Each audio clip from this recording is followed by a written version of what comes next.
aqui, a produção inclusive destacou que a oposição considerou essa indicação de Flávio Dino como uma afronta ao presidente Lula.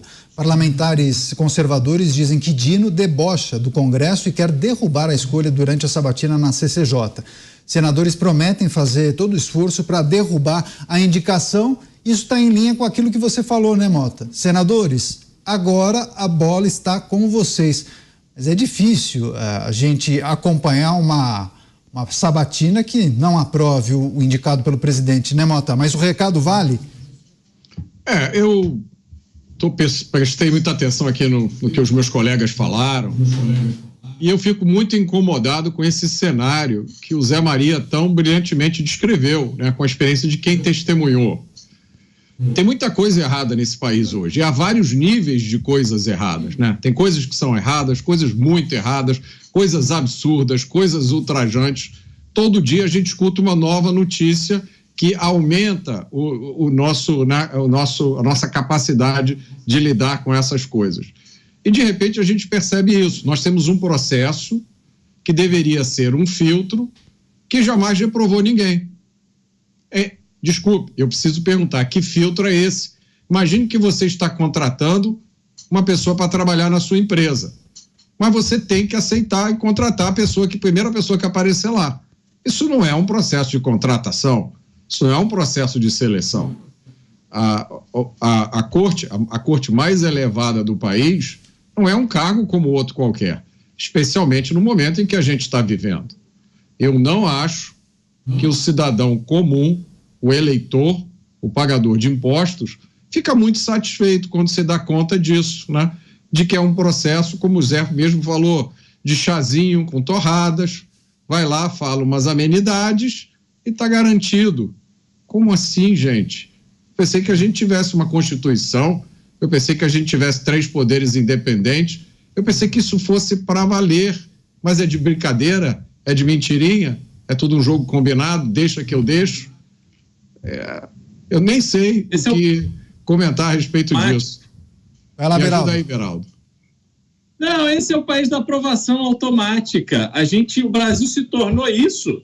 Você não precisa estudar para passar de ano na rede de ensino pública. E você não precisa fazer nada além de ser indicado pelo presidente da República e ter as conversas a portas fechadas, como de costume, para ser aprovado. A sabatina virou uma piada, não pode sequer ser chamada de sabatina, porque não há nenhuma consequência. A oposição hoje, no Senado, ela pode ali fazer perguntas duras, pode tentar colocar o candidato a ministro supremo no córner, mas no final, esse jogo já está jogado antes de começar, esse é o problema. E o Canhato, você estava falando dessa questão dos perfis. Sim. Mas é importante lembrar, meu avô foi do Supremo Tribunal Federal, indicado pelo general Emílio Garrastazu Médici, durante o regime militar.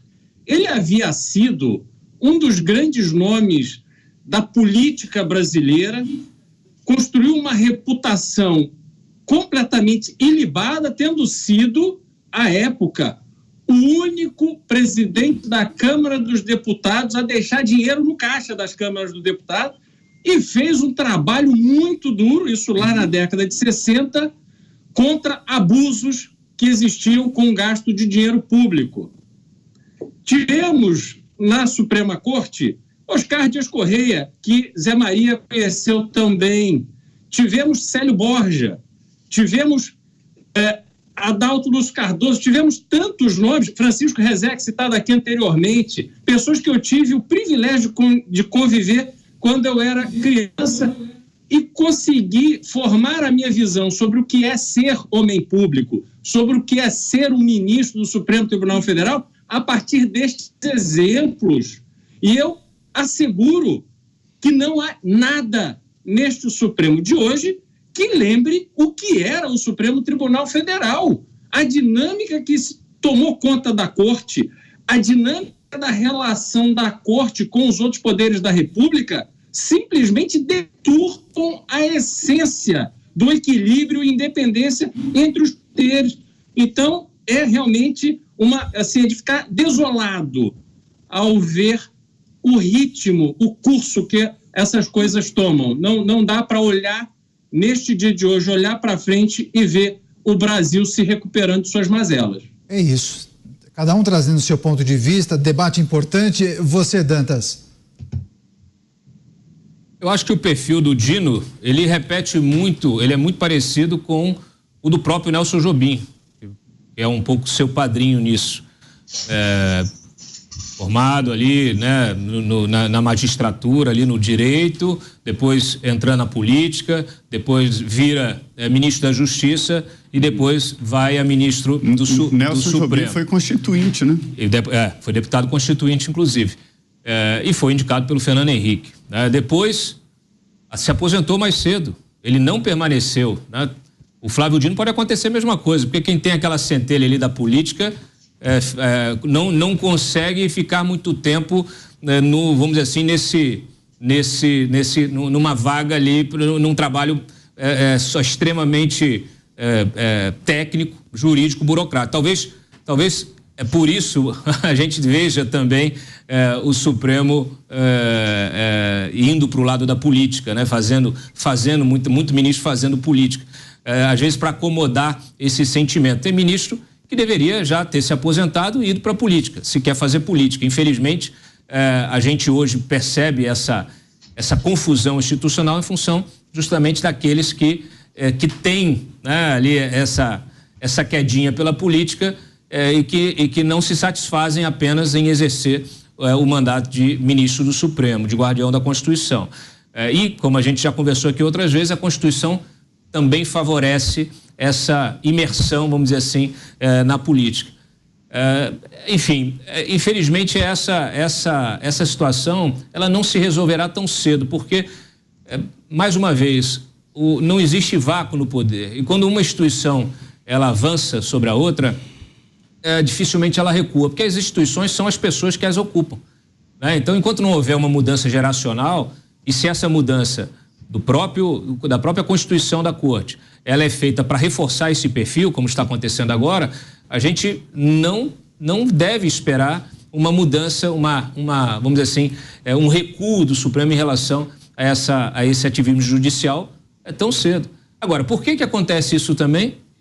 Por causa do próprio Senado, por causa da própria Câmara. O Congresso se omitiu durante muito tempo. O Congresso se omitiu sobre temas importantíssimos. O Congresso chamou o Supremo para dentro da política através por partidos, de políticos que muitas vezes perdem uma votação e recorre ao Supremo para tentar obter uma vitória, né?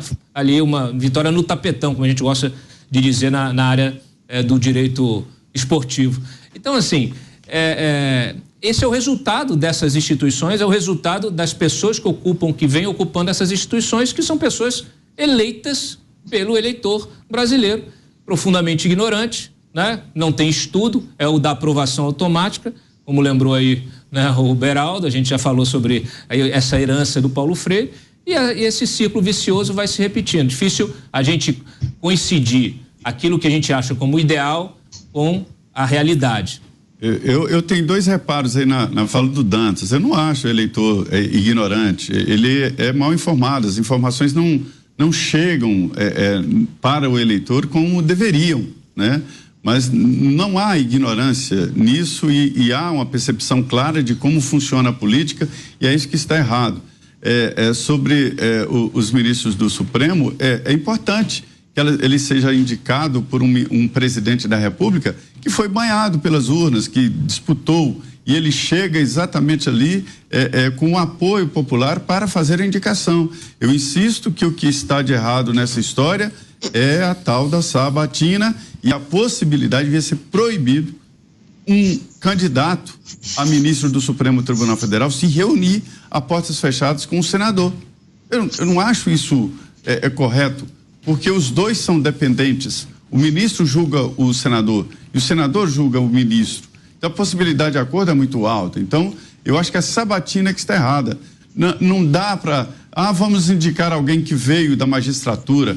Forma uma casta e uma política própria corporativa horrorosa, como foi a lista tríplice da PGR. O Lula não respeitou a lista tríplice, né? Paulo Gonet não estava na lista tríplice, inclusive. Não. Eu acho que o Mota quer fazer um complemento. Virou um corporativismo ali, né? Sim, Mota, você quer fazer um complemento, né? Eu ia dizer que eu discordo do Dantas e discordo do Zé Maria. Eu não acho que o eleitor brasileiro seja ignorante, nem burro, nem mal informado. O eleitor brasileiro não tem nenhuma chance, meus amigos. Não tem nenhuma chance. Você vai votar para deputado estadual, deputado federal, você tem que escolher entre 1.500, 2.000, 2.500 nomes. Você vai votar para senador, como é que são escolhidos candidatos a senador? São escolhidos pelos partidos. Os partidos fazem lá as suas escolhas, e aí que chance que o eleitor tem? O eleitor tinha que escolher melhor. Mas se o cardápio que deram para o eleitor tem lasanha, tem nhoque e tem empada, como é que vocês querem que o eleitor escolha salada, meus amigos? Não está no cardápio. Não está no cardápio, entendeu? A gente está vendo isso aí. Vamos lá. Deixa eu só completar aqui, Dantas. Zé, eu não acho que seja uma vergonha a conversinha no escritório. Podem conversar à vontade. Acho que é uma vergonha um processo de indicação onde nunca ninguém foi reprovado. Não, assim, desculpe, eu estou pensando aqui como é possível. Eu não acho vergonha, eu acho antiético, eu acho contra a transparência da situação, né? Você, Dantas. Vamos lá. Eu já cobri várias eleições, Mota. E eu me lembro de uma em São Paulo, capital, 2008, em que eu fiz alguns flagrantes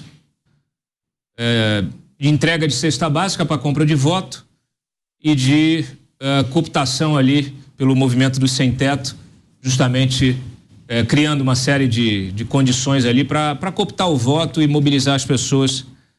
As pessoas no Brasil, Mota, elas vivem numa miséria intelectual que vai além da miséria daquilo dos itens mais básicos. Quando eu falo que o nosso eleitor é profundamente ignorante, ele é. Por quê? Porque ele é fruto de um sistema que não dá chance, que realmente é um sistema que não permite que ele estude, que ele se alfabetize efetivamente. Nós temos um contingente enorme de analfabetos funcionais, de pessoas que trocam o seu voto por uma camisa, por uma cesta básica, por qualquer coisa, por um espelhinho. São pessoas que não têm, são pessoas que justamente acham o Bolsa Família uma maravilha e que deixam de votar no candidato de oposição quando o candidato da situação faz uma campanha do medo dizendo que o outro candidato vai acabar com o Bolsa Família. Nós já vivemos isso no passado. Então, assim, nós necessariamente deveríamos ter uma base de formação mínima para que a pessoa possa entender a realidade na qual ela está inserida. A maior parte desse contingente eleitoral nosso não tem a menor ideia daquilo que nós estamos falando. Poucas são as pessoas que compreendem o que falamos. A grande diferença de um populista para um político profissional justamente é a forma como ele consegue atingir o coração e a mente de pessoas que são ignorantes, no sentido de ignorar, de não ter capacidade de decodificar o discurso. Então, por isso que nós estamos vivendo, inclusive, essa nova era, né, de populismo digital, porque você endereça ali um discurso que mexe com as crenças, com aquilo que é mais básico, com as crenças das pessoas, e aí elas se posicionam politicamente. Porque para você explicar sobre sabatina, poucas são as pessoas que compreendem como é que funciona isso, o bastidor de uma sabatina, um tipo de conversa Isso aqui é uma informação que pouca gente vai ter condição de entender como é que funciona. Basta ver o debate público hoje nas redes sociais, né? Absolutamente superficial, polarizado. Se você discorda de um lado ou de outro, você tá aí em cima do muro. As pessoas acham que jornalista tem que ser apoiador de político, confundem, né? O trabalho do jornalismo que é de fiscalização do poder, seja ele qual for, e passam a cobrar posicionamento político. Você tem que estar, ou você é meu amigo ou você é meu inimigo. Então, esperar que se mude essa realidade com A indicação de um ministro não vai mudar mesmo. Pois é, a gente vai continuar nesse assunto, só que tem um outro aspecto que são as consequências da indicação de Flávio Dino, porque essa indicação para o STF vai abrir a disputa pela sucessão no Ministério da Justiça. Um dos nomes que emerge entre os integrantes do governo é da atual ministra do Planejamento, Simone Tebet. A nomeação de Tebet para o cargo ajudaria o presidente Lula a encontrar, inclusive aplacar a contrariedade que deve surgir por não indicar uma mulher ao Supremo Tribunal Federal. Outros possíveis nomes são Ricardo Lewandowski, Jacques Wagner, Marco Aurélio de Carvalho, Jorge Messias e Ricardo Capelli. Zé Maria, presumo que você escutou muita coisa, informações de bastidores em relação a essa possível dança das cadeiras, possibilidade de Simone Tebet assumir o Ministério da Justiça, mas muita gente de olho, na verdade, no Ministério do Planejamento. É isso, né? Exatamente. Hoje o Congresso estava vazio, né? Uma segunda-feira e ninguém é de ferro para trabalhar numa segunda-feira aqui em Brasília, né? E tinha uma CPI, a CPI das ONGs, estava lá a Marina, e eu fui lá fazer dar uma olhada na CPI e conversei com alguns políticos. E acredite, a pressão para dividir o Ministério da Justiça voltou muito forte. Ministério da Justiça e criar um novo ministério, Mota não vai gostar dessa história, Ministério da Segurança Pública. Eu acho que nem é preciso, porque hoje o Ministério já é Ministério da Segurança Pública e da Justiça. A segurança pública é muito mais forte naquele ministério hoje. Antes não, mas hoje é a segurança pública. Seria eu criar o Ministério da Justiça, não da Segurança Pública. E o governo não gostou. Vieram do Palácio sinais assim, olha, não insistam que nós não vamos fazê-lo. Não vai dividir o ministério. Mas a ideia era transformar essa vaga em 3 vagas. Levar Simone Tebet para o Ministério da Justiça, criar o Ministério da Segurança Pública e entregar o planejamento para o Centrão. Aí é que houve ali um freio nessa história, porque o PT estava de olho. Acontece o seguinte, gente, estava tudo aqui se encaminhando para nomear o Jorge Messias para o Supremo Tribunal Federal. O PT já contava com isso, ele já estava fazendo campanha, ele ia em jantares, o Messias, com senadores, ao lado do ministro Zanin, visitava lá e tal, conversava com os senadores com muita intimidade, indicando que o Jorge Messias seria o indicado. E me falaram, olha, a indicação do Flávio Dino era ali um dia antes do presidente Lula sair para intervenção cirúrgica na coluna, no quadril, e depois não passou tanto que ele está aí.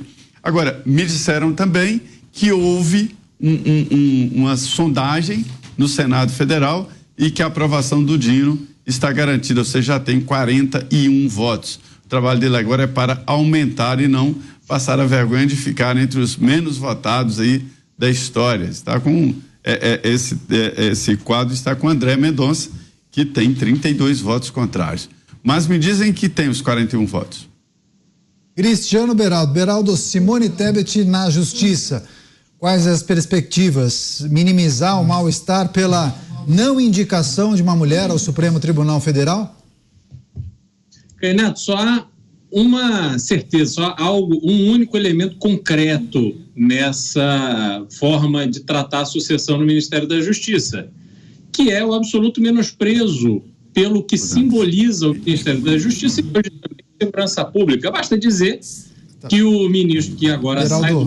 Beraldo, infelizmente a gente está com um problema só no seu sinal. Daqui a pouco a gente chama o Cristiano Beraldo, vai trazer análise e a reflexão sobre a possibilidade de Simone Tebet assumir o Ministério da Justiça, e muitos entendem que essa seria uma medida para minimizar qualquer mal-estar por conta da não indicação de uma mulher para a vaga de Rosa Weber no Supremo Tribunal Federal, já que hoje foi oficializada a indicação do presidente Lula para a vaga dela, o ministro da Justiça e Segurança Pública, Flávio Dino. Mota, também quero pedir sua análise sobre essa movimentação nos bastidores, dança das cadeiras, possibilidade de Simone Tebet assumir a Justiça, um nome que não era ventilado há algumas semanas. Pois é, o Zé Maria tem razão. O Ministério da Justiça, eu não acho que esse seja um bom nome, porque na verdade a Justiça é responsabilidade do Judiciário, que é um outro poder, não tem nada a ver com o Ministério. Na verdade, o Ministério da Justiça ele controla as polícias federal, rodoviária federal, o sistema penitenciário e a Secretaria Nacional de Segurança Pública. Segurança pública no Brasil é um assunto tratado com ideologia de esquerda. Todo mundo sabe o que isso significa, mas eu vou lembrar, lendo aqui uma mensagem que eu acabei de receber de um amigo neste minuto. Presta atenção nisso. Um ladrão foi preso pela Brigada Militar do Rio Grande do Sul pela 22ª vez. O mesmo ladrão preso pela mesma polícia, pela 22ª vez. O ladrão tem ficha criminal com passagens por assalto a pedestre, assalto à residência, assalto para roubar telefone celular, furto simples, furto qualificado e mais uma série de outros aqui. Essa é a consequência de tratar assuntos e responsabilidades sérias e graves como se fosse aí um chazinho entre amigos. Agora, para fechar esse assunto, Cláudio Dantas. Dantas, sua reflexão sobre essa possibilidade de dança das cadeiras após a indicação de Flávio Dino. 30 segundos. Olha só, só tem um candidato aí possível para essa vaga, quer dizer, dois. Um me parece que não quer, que é o Marco Aurélio do Prerrogativas, presidente do Prerrogativas. E o outro é o Lewandowski, o ex-ministro Ricardo Lewandowski, que é o único capaz de, vamos dizer assim, de agradar a gregos e troianos, porque a briga nos bastidores ela é fratricida, né? Tem muito fogo amigo. Simone Tebet é um nome que foi colocado de última hora aí, não tem a menor chance de assumir, menor chance. Pasta da Justiça e da Segurança Pública vai ficar na mão de alguém do PT ou de partido aliado. Ou da cota pessoal do Lula.